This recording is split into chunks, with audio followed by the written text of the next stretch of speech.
Oke, dari Raffi Rinaldi, perbedaan trading dan slot apa? Kalau trading di sini pertukaran mata uang, kalau slot di sini permainan yang melibatkan uang. Jadi itu bedanya. Welcome to answer your question.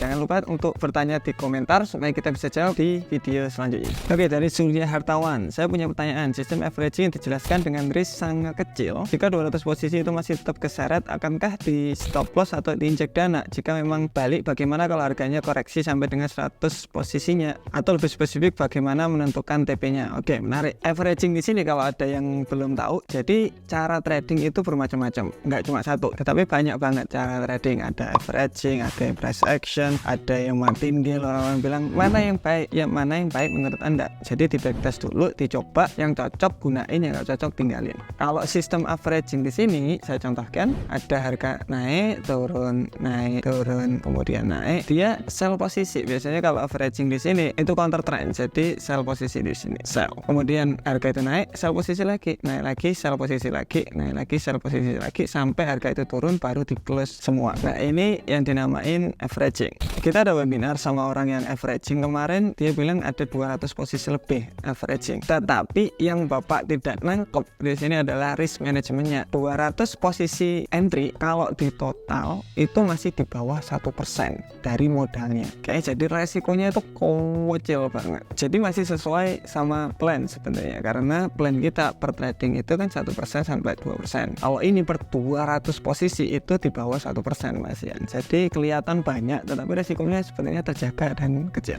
Oke, dari Pak Surya lagi, ternyata ada pertanyaan lagi. Saya masih sangat-sangat tidak paham dengan money management seperti itu. Bukankah semakin lama floating berarti waktu seharusnya kita bisa berbisnis lagi jadi terbuang? Terakhir, jika risknya sangat kecil berarti hasilnya pun sangat kecil. Kalau memang begitu, tak invest di saham dan lain-lain yang lebih pasti kenaikan harganya. Untuk jawabannya, setiap orang, ya saya bilang tadi, cara berbisnisnya orang itu berbeda-beda. Kita sama-sama jualan sembako mungkin, tapi cara berbisnisnya berbeda. Ada yang sembako 24 jam, ada yang ditata rapi, ada yang grosir, ada yang eceran, ada yang delivery, ada yang online dan lain-lain. Jadi setiap orang itu cara berbisnisnya juga berbeda, walaupun yang dijual itu sama. Nah, jadi temukan yang cocok buat Bapak. Kemudian kalau dibilang mending di saham, itu jawabannya adalah referensi. Jadi kalau menurut saya mending diversifikasi portofolionya. Contoh, saham buat jangka panjang, trading buat jangka pendek, itu juga bisa. Jadi sama-sama growing nanti di sana.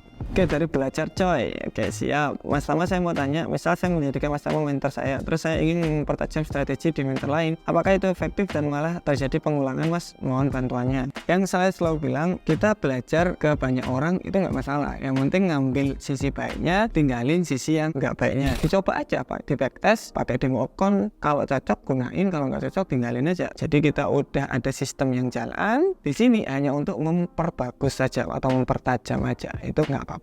Oke, dari Daniel Satria. Assalamualaikum warahmatullahi wabarakatuh. Mau tanya, bisakah trading di satu time frame tanpa melihat time frame lainnya? Melakukan analisa di satu time frame saja. Contoh satu. Bisa saja, Pak. Jadi technical analysis di sini untuk mengumpulkan cerita. Jadi ceritanya itu bagaimana? Saya pakai multiple time frame supaya ceritanya lebih jelas. Kalau Bapak pakai H1 aja bisa, it's good. Nggak masalah. Oke, saya contohkan di USD aja. Nggak usah 1H4 aja kita lihat. Pertama, biasa market structure kita lihat kayak low, kemudian harusnya lower high untuk ke lower low. Oke, kita udah tahu market structure-nya. Kemudian kita lihat support dan resistennya ada di mana aja. Di area sini 1, kemudian di area sini ada 2. Oke, berarti kita bisa lumayan beli ketika harga di sini. Nah, sekarang nih, ini bisa lumayan kita beli. Coba cek di Fibonacci-nya. Katanya Fibonacci agak naik sedikit. Oke, coba trend. Oke, kelihatannya memang harga akan nyentuh ke sini dulu, ke 1062 dulu, reject. Kalau ada reject gini aja, kita langsung sell posisi. Udah selesai, beres, tinggal tunggu rejection aja. Satu time frame. Jadi bisa jawabannya. Oke, dari user tanya, dikatakan break jika harga melewati batasannya atau jika close price melewati batasannya. Oke, maksudnya gimana? Ini ada yang belum paham mungkin. Ada harga turun kemudian konsolidasi kan? Konsolidasi di sini, contoh garis yang bawah. yang membedakan kiri sama kanan itu yang kiri hanya ngebreak ekornya, yang kanan itu ngebreak bodinya. Mana yang bagus? Pastinya ngebreak body atau close price-nya itu yang bagus. Tetapi lebih bagus lagi ketika harga itu ngebreak panjang atau warna yang sama, 3 warna yang sama. Ini berarti valid untuk dia break.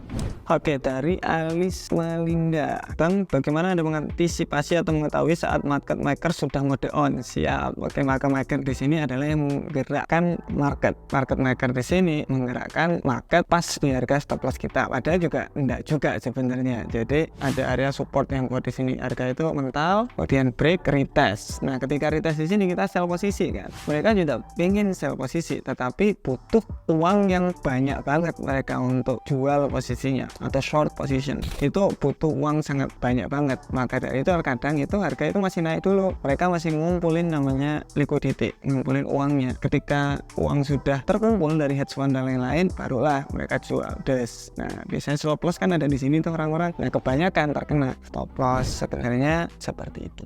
Untuk mengantisipasinya mungkin stop lossnya agak dilebarin sedikit, kemudian resikonya diatur. Hanya itu aja, nggak ada cara lain. Pak Lukito, Bang, aku mau tanya, apa trading itu betul atau ada manipulasi di belakangnya sehingga nggak mungkin untuk profit konsisten? Yang kedua, apa sekarang banyak yang jual sinyal terus narik, kita ikut mereka? Apa tujuan mereka hanya mau ambil fee afiliasi? Bukankah mereka sudah pandai trading, kenapa butuh orang lain? Dari go kayak itu ya. Jadi untuk masalah manipulasi di sini sebenarnya gini, ada beberapa oknum di trading di sini. Kayak kemarin kan trading forex jadi jelek karena ada oknum di belakangnya. Nah, sebenarnya juga ada jadi broker yang memanipulasi, ada.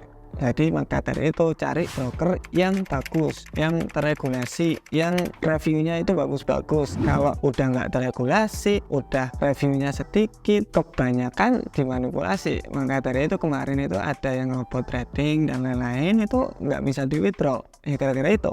Jadi hati-hati. Nah, untuk yang kedua, kenapa sekarang banyak yang jual sinyal terus narik ikut mereka? Kemudian kalau sudah pinter, kenapa masih butuh dana orang lain kan gitu? Dalam bisnis, jadi trading di sini kan juga bisnis tuh. Ada konsep di mana dalam satu bisnis bisa cabang-cabang. Contoh bisnis restoran, kita jualan nasi goreng, katakanlah jangan cuma jualan nasi goreng, tapi jualan minuman juga, kemudian mie goreng mungkin, kemudian parkirnya. Jadi satu bisnis bisa banyak income. Itu konsep dari berbisnis. Di trading juga sama. Trading itu kan ada macam-macam tuh, ada trading, ada kursus, mungkin content creation, signal, copy trade, robot, buku dan lain-lain. Macam-macam. Nah, mungkin orang di sana mau mendiversifikasi income-nya. Itu menurut saya masuk akal juga. Tetapi hati-hati dengan oknum, karena biasanya ketika kalian lihat contoh ya, ada orang flexing spend money banyak banget, kemudian dia jualan kursus. Jadi kayak gini itu kemungkinan dia nggak trading tapi hidup dari jualan kursusnya, atau memang jualan kursusnya buat tambahan aja. Kita harus bisa membedakan, karena kelihatan kok orang yang hanya jualan kursus atau orang yang memang ingin mendiversifikasi income-nya, itu kelihatan banget.